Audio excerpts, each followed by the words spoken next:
Don't have a smoker at home and you want to use your propane grill?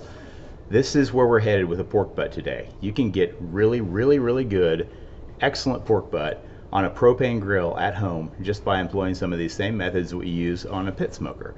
We're going to adjust the grill to where we can put a metal box in there to hold some wood and cause a smoking environment to happen inside your propane grill, and then turn the burners down really low and just let it smoke just like an offset pit would. So let's get started on this video, and thanks for watching today, guys. So here is my propane grill. It's a Weber Spirit model I got at a garage sale or estate sale somewhere used. But you can do this on any cheap propane grill that has more than one burner. You know, that's really the thing. You don't want one with one big burner going down the middle. I think you'd have to do it like this with ones that have multiple burners. But just arrange the grills on there to where you have access down there. This one has a circle cut out of the middle, so it's a little awkward. Most of them are just in multiple grill pieces that are square that go across there. But either way, you want access to that burner. And then I'm just going to put this metal pan down there. It's a stainless steel pan. I think that's really important. It's non-toxic. I just found this one on Amazon. I think I got this 2-pack on here, but you can get them at restaurant supply places. Amazon had lots of different options that look like this. So that's what I bought. And you just stick it down there on the burner itself and turn the burner all the way down. And that propane heat coming through that metal is enough to roast that wood and make it give off a good smoke to bathe your product with. Then I put some sort of pan in there and some of these like cookie cooling racks just to hold the product off the bottom. And that's kind of our setup today for this propane grill.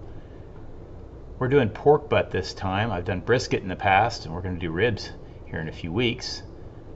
Pork butt's pretty simple to trim. There's not much really to do to it. You know, maybe take a few little tag ends off like that and score the fat cap on top. But other than that, pork butts are kind of ready to go. I buy the bone-in Boston butt every time. And these can get pretty cheap if you wait around for sales, and they freeze really well.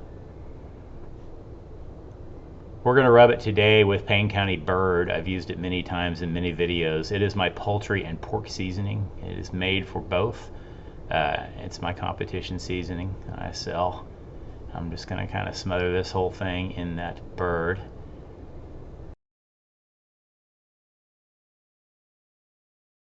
I like to put a little black pepper on the top here. Black pepper adds a good crust on top for bark adhesion. Not so much flavor, so the cheaper the better, so you don't get too hot of a product, but it really adds a kind of a three-dimensional texture for bark to form on. So I like to put black pepper across the top of my products. So we did change the labels a while back. They are waterproof in all our products now. I just find that most people who grill get greasy fingers, and these just become a mess. So anyway, I always wash off my my seasoning shakers before I go back to work.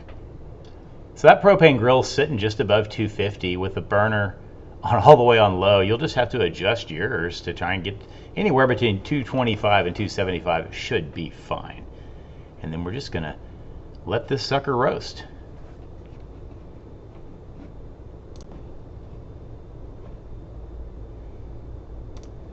This is about an hour in, and you can see that crust is starting to form. We're starting to get a smoked pork butt in this propane grill.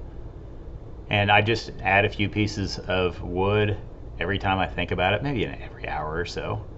It's a pretty efficient way to smoke. It uses very little propane and very little wood. This is pecan I'm using right now that I've sawn up into small little pieces that will fit on there. And basically, we just kind of let this thing go. Here it is, a couple more hours in. I'm going to use a marinade on this. I prefer to use my own marinade because it adds such a dark color to the bark of everything that I do, and it imparts quite a bit of flavor too. So I'm going to squirt some of that on there, add a few more chunks of wood, and kind of wash, rinse, repeat until we get to the 5 or 6 hour mark is probably where we're going to get to a point today where that fat cap on top is fully rendered. But we'll just keep checking it. This is about 4 hours in here. Maybe 4.5, and see that fat cap doesn't give yet. When I push my fingers don't go into it, so I'm going to put some water on it. You could use marinade again if you wanted to, but just water at this point is fine. This is the 6 hour mark, and you can see my finger goes through that fat. See how it punches through? That fat is rendered on top now. We've pretty much done, in my opinion, everything that a smoker needs to do. So we're going to wrap it in foil and prepare for the braise stage. I like to double wrap it in heavy duty foil, just like you've seen me do before. Really tight so there's no air pockets. And we'll just stick it back on that propane grill, keep our temperature the same, and just let it keep cooking. No reason to add any wood at this point because the smoking's done. We're just gonna let it braise. Stick my thermometer down there in the deepest part of that pork butt, and we're just gonna wait around for 205 degrees. These will be anywhere between 150 and 180 degrees when you wrap them. So whenever they hit 205, that's kind of my standard point where I take pork butt or large briskets off. And I'm gonna put this pork butt in a cooler to rest. That way it rests really slow, and that high internal temperature is held for a long duration, so all that collagen could fully break down and then fully set back up as gelatin in the product. That'll give us the juiciest product we can get. We can monitor it with the same hole and the same thermometer, and we'll just wait for that sucker to hit 150 or 160 degrees. Several hours later, here we are. And you could rest it on the counter. You don't have to do it in a cooler, but you get a 10% boost in quality, easily 10% by a long, slow rest like that. People won't believe you did that on a propane grill. It's excellent barbecue if you don't have an offset smoker.